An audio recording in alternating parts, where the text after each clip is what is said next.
ছয়টি কারণে e commerce ব্যবসায়ীদের ফেসবুক মার্কেটিং শেখা উচিত। এর মধ্যে 6 নম্বর কারণটি সবচেয়ে বেশি গুরুত্বপূর্ণ। আসসালামু আলাইকুম রহমতুল্লাহ, সার্ফ থিঙ্কার থেকে আমি সাইফুর রহমান বলছি। 6টি কারণে ই কমার্স, এফ কমার্স এবং অনলাইন ব্যবসায়ীদের ফেসবুক মার্কেটিং শেখা উচিত। নাম্বার 1, নিজে ফেসবুক মার্কেটিং না শিখলে আপনাকে সারা জীবন বিভিন্ন এজেন্সি ও মার্কেটারের পিছনে দৌড়াতে হবে। আজ এই এজেন্সি তো কাল ওই এজেন্সি, আজ এই মার্কেটার তো কাল ওই মার্কেটার। এই যে পিছু পিছু ঘুরার ঝামেলা, এই ঝামেলা থেকে আপনি তখনই মুক্তি পাবেন যখন একবার সাহস করে আপনি নিজে ফেসবুক মার্কেটিং শিখে নেবেন। আর বিশ্বাস করেন, ফেসবুক মার্কেটিং শেখা এত কঠিন না যত কঠিন আপনি মনে করতেছেন। নাম্বার 2, আপনি নিজে ফেসবুক মার্কেটিং জানেন না, এই কারণে আজ এই এজেন্সি কাল ওই মার্কেটারের পিছনে দৌড়াচ্ছেন। এর মানে আপনি পুরাতন একটা বিজনেসকে কিছুদিন পর পর নতুন ভাবে শুরু করতেছেন। বিষয়টা বুঝলেন না? ওকে, বুঝিয়ে বলছি। ধরেন আপনি কিছুদিন ধরে একজন মার্কেটারকে দিয়ে মার্কেটিং করালেন, উনি ওনার মতো করে বিজনেস প্ল্যানটা সাজালো এবং ওনার মতো করে উনি টার্গেটিং করে অ্যাড রান করলো, সবকিছু ঠিক ছিল। কিছুদিন পরে ওনাকে চেঞ্জ করে আপনি অন্য একটা এজেন্সির কাছে গেলেন, এই যে আরেকজনের কাছে গেলেন, উনি ওনার মতো করে আবার সেলস প্যানেল সাজাচ্ছেন, উনি ওনার মতো করে আবার টার্গেটিং করতেছেন। এভাবে একটা পুরাতন বিজনেসকে আপনি আবার নতুন করে শুরু করতেছেন। এই যে আপনি বারবার একজন থেকে সুইচ করে আরেকজনের কাছে দৌড়াচ্ছেন নিজে ফেসবুক মার্কেটিং না শিখে, এর কারণে আপনি কি করতেছেন, কোনো প্ল্যান বা কোনো টার্গেটিং নিয়ে কিন্তু ফাইনালি কোনো একটা সফলতার মুখ দেখছেন না। এই একটা প্ল্যান, এটা দিয়ে কিছুদিন কাজ করলেন, এটা অর্ধেক হলো, ওই জায়গায় রেখে আরেকজনের সাথে কাজ করা শুরু করলেন, উনি নতুন করে আবার শুরু করলো, ওইটাতে আবার কিছুক্ষণ করলো, তারপরের দিন আপনি আরেকজনের কাছে দৌড়াচ্ছেন। যদি একবার কষ্ট করে নিজে শিখে নিতেন তাহলে এই ঝামেলায় আপনাকে পড়তে হতো না। নাম্বার 3, সময় এবং টাকা দুইটাই নষ্ট হচ্ছে। ফেসবুক মার্কেটিং এবং সেলস ফানেল না বোঝার কারণে আপনি বারবার এজেন্সি বা মার্কেটার চেঞ্জ করছেন। এভাবে আপনি আপনার সময় ও টাকা দুইটাই নষ্ট করতেছেন। ওই যে একটু আগে বললাম, আপনি কিছুদিন পর পর মার্কেটার বা এজেন্সি চেঞ্জ করার কারণে বারবার নতুন করে শুরু করতেছেন, কিন্তু আপনার বিজনেসটা অনেক পুরাতন, মার্কেটিংটা বারবার নতুন করে শুরু করতেছেন। এভাবে বারবার শুরু করার কারণে সময় এবং টাকা দুইটাই নষ্ট হচ্ছে। যদি আপনি নিজে একবার শিখে নিতেন তাহলে আপনার দুইটাই সেভ হতো। নাম্বার 4, মার্কেটিং খরচ অনেক বেশি হয়।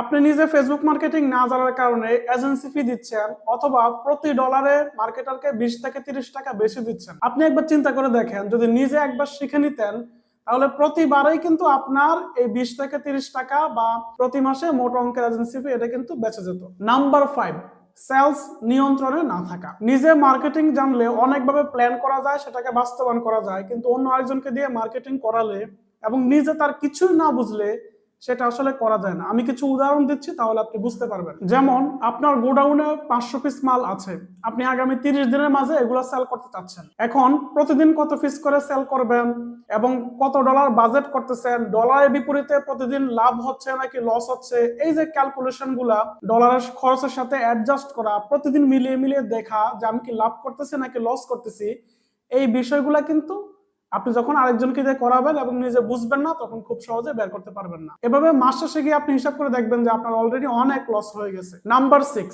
মার্কেটিং ডাটা হারিয়ে যায়। আধুনিক যুগে ডেটা হচ্ছে সম্পদ। আপনি যখন মার্কেটিং করতেছেন সেখানে অনেক ডেটা জমা হচ্ছে, যেমন video view data, landing page data, like, comment, share ইত্যাদি ডেটা। এগুলোকে বিভিন্নভাবে কাজে লাগিয়ে সেল জেনারেট করা যায়, অডিয়েন্স তৈরি করা যায়, তাদেরকে লোকালাইজ করা যায়। কিন্তু আপনি নিজে মার্কেটিং না জানার কারণে এগুলোর কোনো কিছুই আপনার নিয়ন্ত্রণ থাকছে না। যেদিন আপনি মার্কেটার বা এজেন্সি চেঞ্জ করতেছেন, ওই দিন কিন্তু আপনি অনেক বড় একটা সম্পদ হারিয়ে ফেলতেছেন। কিন্তু যিনি মার্কেটিং করেছে বা যার কাছে এই ডাটাগুলো রয়েছে, সেই ডাটাগুলোকে কাজে লাগিয়ে উনি কিন্তু ঠিকই আপনার নিশে আপনার কোনো কম্পিটিটর বা নিজে বিজনেস দাঁড় করা এবং সেই বিজনেস থেকে উনি ঠিকই অনেক বেশি সেল জেনারেট করে নিয়ে আসে। তো এই কারণে আপনার ডলার, আপনার টাকা খরচ করে আপনি কিন্তু ডেটা জমা হচ্ছে, সেই ডাটাগুলো আপনি হারাচ্ছেন শুধুমাত্র না বোঝার কারণে। যদি আপনি নিজে একবার ফেসবুক মার্কেটিংটা শিখে নিতেন তাহলে কিন্তু এই সমস্যাটা হতো না। আপনাদের কথা চিন্তা করে আমি Facebook marketing live course launch করেছি। আপনি যদি ই কমার্স, এফ কমার্স ব্যবসায়ী হয়ে থাকেন, অথবা অফলাইনে বিজনেস করতেছিলেন এতদিন, এখন অনলাইনে বিজনেস করবেন বলে ভাবছেন, অথবা নতুন করে শুরু করবেন, তাহলে আপনার এই কোর্সে জয়েন করা উচিত। চলুন কোর্সের বিস্তারিত দেখে নিই। কোর্স মডিউলটা যদি আমি দেখাই, আমি আসলে এভাবে সাজিয়েছি। সেটা হচ্ছে যে প্রথম দিন আমি একদম বেসিক কনসেপ্টগুলোকে ক্লিয়ার করে দিব, যেমন আসলে বিজনেস জিনিসটা কি, অনলাইন বিজনেস এবং মার্কেটিং কি, এবং বিশেষ করে ডিজিটাল মার্কেটিং কি। সেখান থেকে আসবে যে ফেসবুক মার্কেটিংটা আসলে কি, কিভাবে কাজ করে। তো তারপর importance of learning Facebook marketing for every online business owner. প্রত্যেক অনলাইন বিজনেস ওনারের জন্য এই ফেসবুক মার্কেটিং শেখাটা আসলে কেন গুরুত্বপূর্ণ, এই বিষয়টা হচ্ছে সবচেয়ে মেইন। কারণ আমরা বছরের পর বছর মানে অনলাইনে বিজনেস করবো চিন্তা করি, বাট আমাদের নিজেদের বেসিক ধারণাটা এখানে থাকে না। তারপর হচ্ছে যে what is organic marketing, what is paid marketing, organic মার্কেটিংটা কি এবং পেইড মার্কেটিং কি, কিভাবে কাজ করে। তারপর দ্বিতীয় দিন হচ্ছে আপনার বিভিন্ন টুলসের সাথে আমি পরিচয় করিয়ে দিব। Facebook page creation, Facebook page optimization, business manager account setting করা, অ্যাড অ্যাকাউন্ট সেটিং করা এবং পেমেন্ট মেথড, এই বিষয়গুলো আমি আসলে ক্লিয়ার করে দিব দ্বিতীয় দিন। 3 নম্বর ক্লাস থেকে ইনশাআল্লাহ আমরা একদম প্র্যাকটিক্যাল ইয়েতে ঢুকে যাব এবং অ্যাড অ্যাকাউন্টে চলে যাব। যেমন হচ্ছে যে Facebook campaign, ad set, ad, Facebook objective, এখানে যে অবজেক্টিভগুলো আছে awareness, traffic, engagement, lead, ad এবং কি অ্যাপস প্রমোশন, সেলস। তারপর হচ্ছে কাস্টমার অ্যাভাটার বা মানে কাস্টমার যাদেরকে আপনি টার্গেট করবেন তারা আসলে কারা হবে, তাদেরকে নিয়ে ডিটেলস কথাবার্তা হবে, তাদের লোকেশন কি হবে, এজ কি, জেন্ডার কি, ডিটেলস টার্গেটিং কি হবে ইত্যাদি ইত্যাদি। এবং ফেসবুক অডিয়েন্স কত ধরনের হয় এবং সেটা কিভাবে কাজ করে। তো মেইনলি ফেসবুক অডিয়েন্স এখানে 3 ধরনের থাকে, save audience, retargeting audience, লোকালাইক audience. তারপর হচ্ছে যে ফেসবুক অ্যাড প্লেসমেন্ট, আপনি কোন প্লেসে অ্যাড দিলে আসলে রেজাল্টটা পাবেন। 4 নম্বর ক্লাসে হচ্ছে যে ফেসবুক লাইকস অ্যাডস, এটা কিভাবে রান করবেন, কিভাবে কাজ করে, লাইক অ্যাড কোন ধরনের লাইক আনবেন সেই জিনিসটা আমি ক্লিয়ার করে দিব। এবং awareness ad, engagement ad, traffic ad, sales ad, সবগুলা অ্যাড আমি আসলে রান করে করে দেখাবো যে কিভাবে আসলে সেগুলো কাজ করে।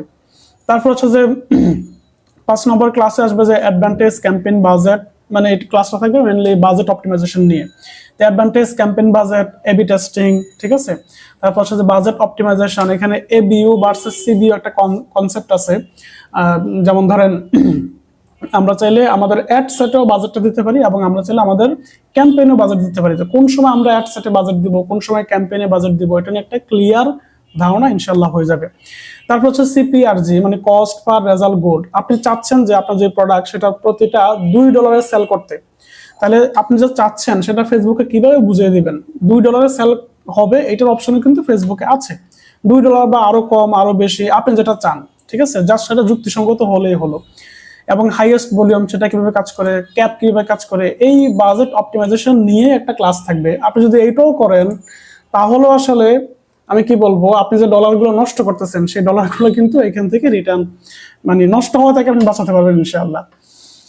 তারপর হচ্ছে 6 নম্বর ক্লাসে ad fatigue, overlap, fragmentation, learning limitation, ঠিক আছে, এই বিষয়গুলো আমি মানে দেখাবো। আমরা যখন অ্যাড রান করি তখন ফেসবুক বিভিন্ন সময় বিভিন্ন রিকমেন্ডেশন দেয়, ফ্র্যাগমেন্টেশন ইস্যু আছে, অ্যাড ফ্যাটিগ হয়, ওভারল্যাপ হয়, ঠিক আছে, লার্নিং দেখায়, ঠিক আছে, ওই লার্নিং থেকে কিভাবে বের করবো বা যাবেন জিনিসটা কি, এই বিষয়গুলো কিন্তু আমরা বুঝি না। তো এই বিষয়টা নিয়ে একটা স্পষ্ট ধারণা পাবেন যাতে করে আপনি বুঝতে পারেন এবং সেই অনুযায়ী আপনার অ্যাপটাকে অপটিমাইজ করতে পারেন। তারপর হচ্ছে যে পিক্সেল সেটআপ, ইভেন্ট ক্রিয়েশন, কিভাবে আপনি প্লাগইন দিয়ে পিক্সেল সেটআপ করবেন এবং কিভাবে আপনি ফার্সেস ইভেন্ট, ফেসবুক ইভেন্ট ক্রিয়েট করবেন সেই বিষয়গুলো ইনশাল্লাহ আমি দেখিয়ে দিব। 7 নম্বর ক্লাসে হচ্ছে যে সেলস ফানেল, মার্কেটিং স্ট্র্যাটেজি, তারপর হচ্ছে যে messenger ad, landing page ad, আপনি কোনটা দিবেন, আপনি কি মেসেঞ্জার অ্যাড দিবেন না ল্যান্ডিং পেজ অ্যাড দিবেন, বা দিলে কোন সময় আপনি মেসেঞ্জারে দিবেন, কোন সময় আপনি ল্যান্ডিং পেজে দিবেন, এটা নিয়ে কিন্তু অনেকেরই স্পষ্ট কোনো ধারণা থাকে না। এই বিষয়টা আমি ইনশাল্লাহ ক্লিয়ার করে দিব। তারপর হচ্ছে practical implementation of Facebook ad, Facebook ad আসলে প্র্যাকটিক্যালি কিভাবে ইমপ্লিমেন্ট করবেন সেই বিষয়গুলো নিয়ে কথাবার্তা বলবো। তারপর হচ্ছে যে what to do if sales down suddenly, যদি হঠাৎ করে সেল ডাউন হয়ে যায় তাহলে এমন সিচুয়েশনে কি করবেন, এই বিষয়গুলো আমি ইনশাআল্লাহ দেখিয়ে দিব। এই ক্লাসটা করলেও আপনি বুঝে যাবেন যে আপনি টুলস জানার পরে কিভাবে নিজে নিজে অ্যাড রান করবেন, নিজে নিজে চেক দিবেন এবং কনফিডেন্টলি কিভাবে সেল নিয়ে আসবেন। তারপরে 8 নম্বর ক্লাস হচ্ছে ফেসবুক পলিসিস এবং importance of content research, competitor research and content creation, কিভাবে আপনি মানে কন্টেন্ট ক্রিয়েট করবেন সে বিষয়ে একটা ফ্ল্যাশব্যাক ধারণা পাবেন এবং কম্পিটিটর রিসার্চের গুরুত্ব সেটা নিয়ে আমি কথাবার্তা বলবো। তো পুরো মডিউলটা আমি সাজিয়েছি এবং আপনাকে জয়েন করতে হলে অবশ্যই আপনি লোকাল মার্কেটে ব্যবসা করেন বা ব্যবসা করবেন, e commerce F commerce business আছে এরকম হতে হবে। আমি কিন্তু কোনো ইনফ্লুয়েন্সার বা যারা বাইরের মার্কেটে কাজ করবে তাদেরকে আমি নিচ্ছি না, কারণ আমার উদ্দেশ্য হচ্ছে যারা লোকাল মার্কেটে কাজ করে তাদেরকে হেল্প করা। ধন্যবাদ। তাহলে বুঝতে পেরেছেন এই কোর্সটি আপনার জন্য একটি মাইল ফলক হয়ে থাকবে এবং আপনার এখানে জয়েন করা উচিত। যদি জয়েন করতে চান তাহলে আমাদের সাথে যোগাযোগ করুন, ইনশাআল্লাহ আমরা আপনাকে হেল্প করব। ধন্যবাদ, ভালো থাকবেন। আসসালামু আলাইকুম।